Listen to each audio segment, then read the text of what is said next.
Jezusi thot nuk është profet. Jezusi thot është Zoti. Dhe Zoti është, thot Krishti. Zoti i gjithësisë, Allahu i lartësuar, nuk vdes. Vetë Bibla thot për Zotin e gjithësisë që ai nuk vdes. Do të lexoj një verset nga Bibla.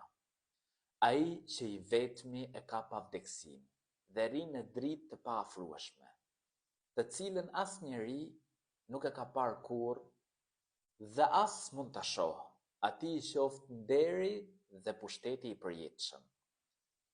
Po në Bibël do të lexosh para se të kishin lindur malet dhe para se ti të kishe formuar tokën dhe botën, madje nga mod dhe përjet ti e Perëndia.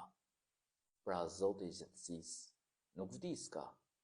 Zoti i gjithësisë është i përjetshëm.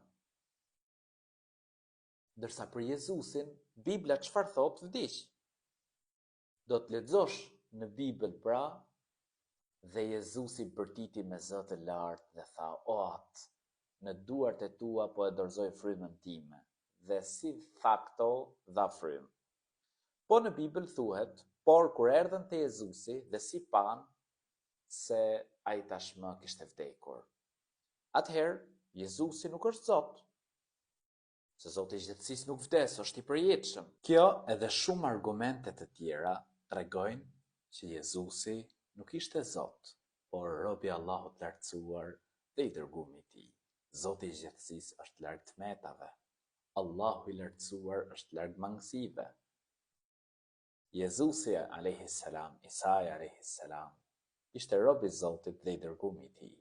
Unë të ftoj të lexosh Kur'anin, dhe do të kuptosh se me të vërtetë Isa, Jezusi, ishte robi i Allahut dhe i dërguari i tij.